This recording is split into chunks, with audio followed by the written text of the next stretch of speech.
Assalamualaikum warahmatullahi wabarakatuh. Pada kesempatan ini, kami akan mempresentasikan hasil dari tugas kelompok kami, yaitu makalah tentang dampak COVID-19 bagi ekonomi negara Liberia. Perkenalkan, nama saya Rizka Laia dan beberapa teman saya yaitu Aditya Ramadan, Syifa Nurlaili, Asti Hoirinisa, dan Hilda Apriliani. Berikut persentase dari kelompok kami. Pendahuluan, latar belakang. Sejak tahun 1999 sampai 2003, Liberia selalu didera oleh perang sipil tak berkesudahan, serta konflik sosial. Kondisi nilai menjadi penyebab utama perekonomian Liberia sangatlah buruk. Apalagi Liberia hanya mengandalkan industri pertanian untuk mendorong ekonominya. Negara di bagian Afrika ini juga mengumumkan ada 100 kasus virus corona dan 8 kematian. Sistem kesehatannya masih kurang dana, walau dijanjikan ada investasi. Pembahasan negara Liberia.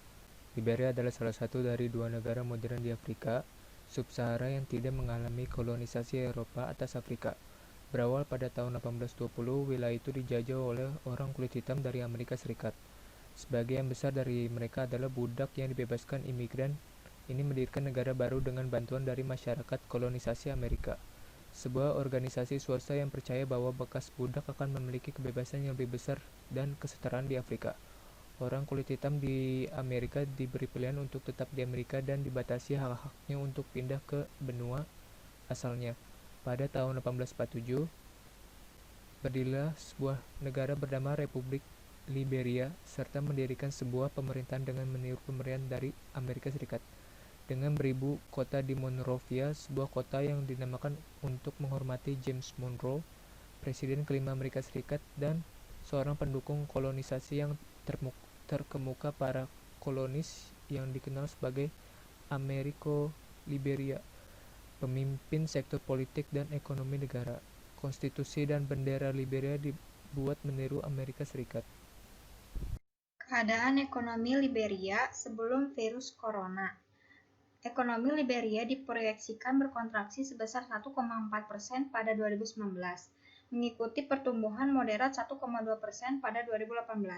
Inflasi mencapai 31,3% pada Agustus 2019, naik dari 26,1% tahun sebelumnya. Sektor non-pertambangan diperkirakan berkontraksi sebesar 3,4% pada tahun 2019, didukung oleh kontraksi dalam jasa dan manufaktur dan kinerja yang lemah di bidang pertanian, sementara sektor pertambangan diperkirakan akan tumbuh sebesar 7,8% karena peningkatan produksi emas dan biji.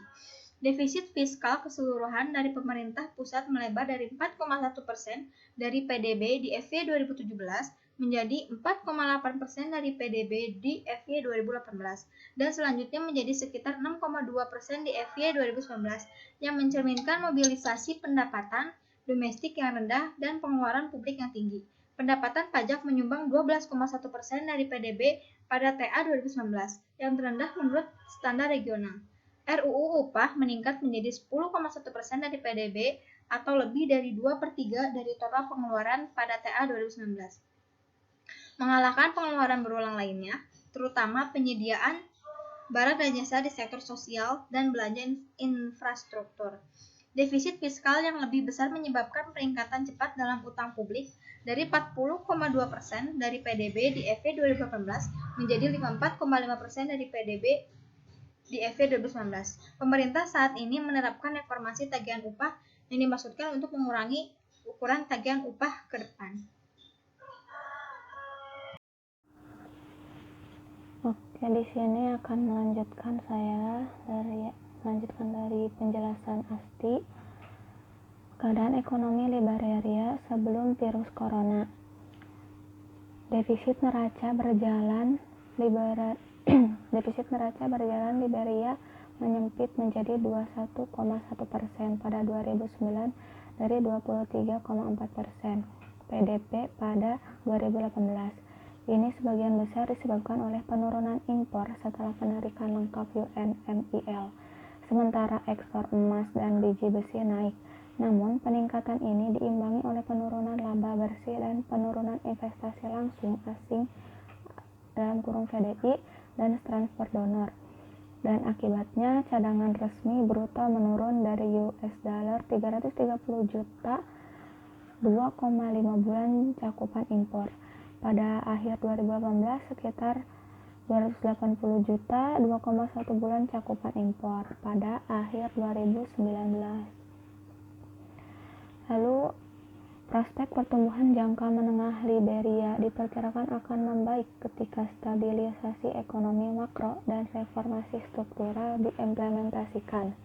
Menyusul kontraksi yang diharapkan pada tahun 2019, pertumbuhan PDB diproyeksikan akan pulih menjadi 1,4% pada tahun 2020 dan selanjutnya menjadi 3,4% pada tahun 2021, didorong oleh pemulihan di sektor non-pertambangan dan ekspansi moderat di sektor pertambangan. Di samping ini kita bisa lihat grafik dari Liberia komitmen berdasarkan tahun anggaran dalam jutaan dolar.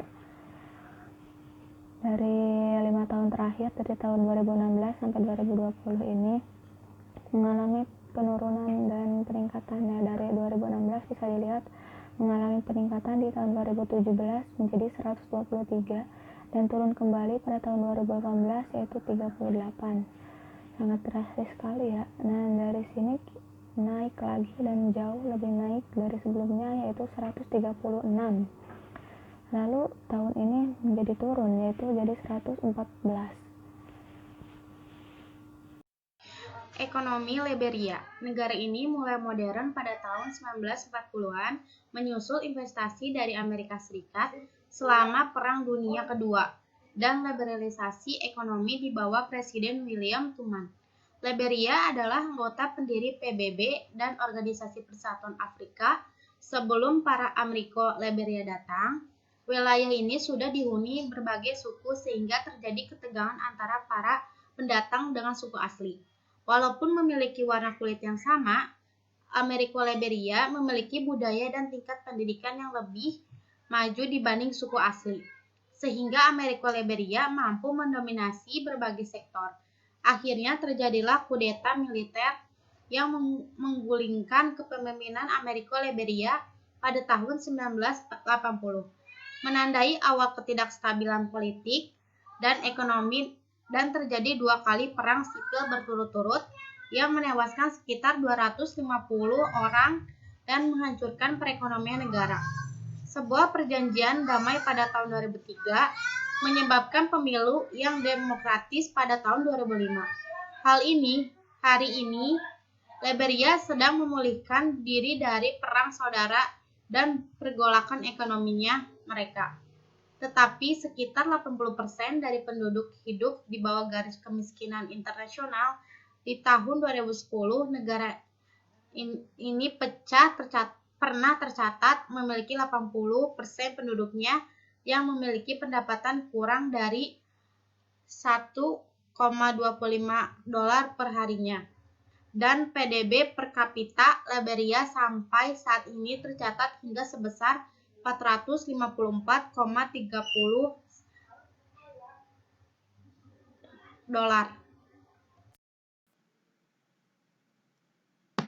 Kesimpulan dari makalah ini adalah, dari sekian banyak informasi yang dicari dan didapat untuk pemeriksaan kasus perekonomian di negara Liberia dengan terjadinya wabah COVID-19 ialah populasi hidup dengan serba kekurangan dengan pendapatan kurang dari $1,25